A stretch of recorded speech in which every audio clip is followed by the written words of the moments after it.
அடுத்ததாக 1000 கோடி பந்தயத்தில் களம் இறங்குகிறார் நெல்சன், திலீப் குமார் மற்றும் ரஜினி, அனிருத் அப்படின்ற மாதிரி தான் தோணுது இந்த ஒரு தருணத்துல.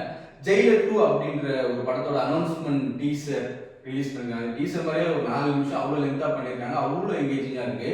உண்மையிலே இந்த பப்ளிசிட்டி ஒரு மார்க்கெட்டிங் வித்த தெரிஞ்ச ஒரே ஒரு டைரக்டர் யாருன்னா நெல்சன், திலீப் குமார் அப்படின்னு சொல்லிட்டு கன்ஃபார்மா நம்ம சொல்லி ஆகணும். ஏன்னா ஃபர்ஸ்ட் அந்த ப்ரோமோ அப்படின்ற ஒரு ஐடியாலஜியை கொண்டு வந்ததே நெல்சன், திலீப் குமார் தான். அதுக்கப்புறமா அதை நிறைய பேர் ஃபாலோ பண்ணி நிறைய பேர் சும்மாவே ப்ரோமோ அப்படின்னு செட் பண்ணி நமக்கு சலிப்புத்தன்மை வந்தாலுமே கூட ஆனால் நெல்சன் பண்ணும்போது ஒரு மாதிரி பயங்கரமான ஃப்ரெஷ்ஷாக இருக்கு. ஏன்னா அதுவே ஒரு டிஃப்ரெண்ட் கைண்டா பண்ணுவாரு. இதே மாதிரியே பண்ணாம ஒரு மாதிரி டிஃப்ரெண்ட் கைண்டா பண்ணுவாரு. அதுல இந்த ப்ரோமோ அவர் பண்ணதுல ஒரு மாசான ஒரு ப்ரோமோனா இதுதான் அப்படின்னு நம்ம சொல்லலாம். ஏன்னா இதுக்கு முன்னாடி எல்லாம் ஃபன் தான் பண்ணுவாரு. இதுலயும் ஃபன் இருக்கு, இருந்தாலுமே கூட ஒரு பயங்கர மாசான ஒரு பயங்கரமா இருக்குது அட்ரினல் ரஷ் அப்படின்னு இல்லையா, அந்த மாதிரியான ஒரு ப்ரோமோ கொடுத்துருக்காரு. அது நெல்சனுக்கு பயங்கரமான ஒரு வித்த தெரிஞ்ச ஆளுப்பா இருந்தாலும் அப்படின்ற மாதிரி சொல்லலாம்.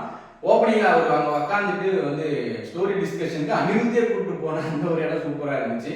அதுக்கப்புறமா அந்த கன் ஷாட்லாம் நடக்கும்போது எனக்கு ரொம்ப ரொம்ப பிடிச்சது அந்த டீசர்ல அவர் ரஜினி ஒரு சில்வர் ஷாட்ல இப்படின்னு இவர் நெல்சனும் அனிருத் இப்படின்னுவாங்க. அதெல்லாம் எனக்கு ரொம்ப ரொம்ப பிடிச்சிச்சு. ஏன்னா அதெல்லாம் நெல்சன் அப்புறம் நெல்சன் அப்படின்னு சொல்றாங்க. ஒரு எல்லாமே அந்த மாதிரி சூப்பராகவே இருந்துச்சு அப்படின்னு சொல்லலாம். அதுக்கப்புறமா அது ஒரு பயங்கர பிளாஸ்டா அனிருத்தோட அந்த உக்கும் ரீலோட அந்த பிஜிஎம்மோட ஸ்டார்ட் ஆகும்போது ஒரு மாதிரி பயங்கரமா இருந்துச்சு அப்படின்னு சொல்லலாம். ஏன்னா ஃபர்ஸ்ட் பார்ட்டோட இருந்தாலும் ஃபர்ஸ்ட் பார்ட்டே இருந்தாலுமே நெகட்டிவ் ரிவ்யூஸ் சிலெல்லாம் மிக்சட் ரிவ்யூஸ் வந்தாலுமே கூட அது பயங்கரமான ஒரு படமாகவும் பயங்கர ஹிட்டான படமாகவும் ரஜினிக்கு ஒரு கம்மிங் பேக்கான ஒரு படமாகவும் இருந்துச்சு. அதுக்கப்புறமா இந்த படத்தோட பார்ட் 2 ஏன்னா பார்ட் 1 அவ்வளோ மல்டி காஸ்ட், இதுல எத்தனை பேர் நடிக்க போறாங்க அப்படின்னு சொல்லிட்டு பயங்கரமான எக்ஸ்பெக்டேஷன் இருந்த ஒரு பட்சத்தில் சிங்கிளால நான் என்ன நினைச்சேன், இத்தனை பேர் தான் இருப்பாங்க அப்படின்னு சொல்லிட்டு இன்ட்ரடியூஸ் பண்ணுவாங்க அப்படின்னு நான் நினைச்சா சிங்கிளால தலைவன் பெருசு போட்டு தட்டாப்ல அப்படின்னு சொல்லிட்டு ட்விட்டர்ல வச்சுங்க நான் சொல்ல.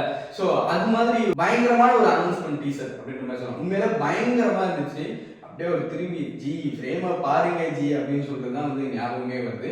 உண்மையில பயங்கரமா இருந்துச்சு. நெல்சன் என்ன கேட்டா தமிழ் சினிமாவில் ஒரு அடுத்த கட்டத்துக்கு தள்ளி கொண்டு போற ஒரு டைரக்டர் அப்படின்னு சொல்லிட்டு கன்ஃபார்ம் சொன்னேன்னா அவரோட படங்கள் இதெல்லாம் மாசா இருந்தாலுமே கூட இது யூஸ்வலான ஒரு மாசான ஒரு படமா அவர் எப்பவுமே டெலிவர் பண்ணதில்ல. ஒரு international mass film at the same time அது மசாலாவா இல்லாமல் கதைக்குள்ளே இருந்துட்டு அவரோட விஷன் அவரோட ஷார்ட் டிவிஷன் நான் நிறைய என்னோட வீடியோஸ்ல பார்க்கறவங்களே கம்மி பேர் தான் நிறைய என்னோட வீடியோஸ் நான் சொல்லுவேன். இருந்தாலுமே கூட அவரோட ஷார்ட் டிவிஷன்ன்றது ஒரு மாதிரி டிஃப்ரெண்டா இருக்கும். ஏன்னா இதுலேயே அந்த கண்ணாடி அவர் பண்ணது அவருக்கு நிறைய சில்வர் ஷாட்ஸ் தான் இருக்கும், நிறைய பிளரான ஷாட்ஸ் தான் இருக்கும், நிறைய ஒயிட் ஷாட்ஸ் தான் இருக்கும், க்ளோஸ் ரொம்ப கம்மியாக இருக்கும். லாஸ்ட்ல அவர் திரும்பும்போது தான் அந்த க்ளோஸ் வரும். அதெல்லாம் ஒரு மாதிரி பயங்கரமா இருந்துச்சு.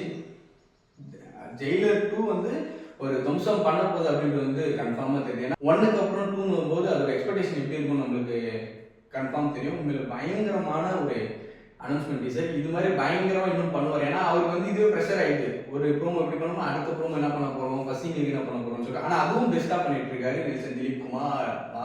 வேற மாதிரி நெல்சன் அப்படின்ற மாதிரி இருக்கு. உண்மையில பயங்கரமான ஒரு அனௌன்ஸ்மெண்ட் டீசர். பொங்கல் அன்னைக்கு ஃபீஸ்ட் அப்படின்ற மாதிரி சொல்லலாம்.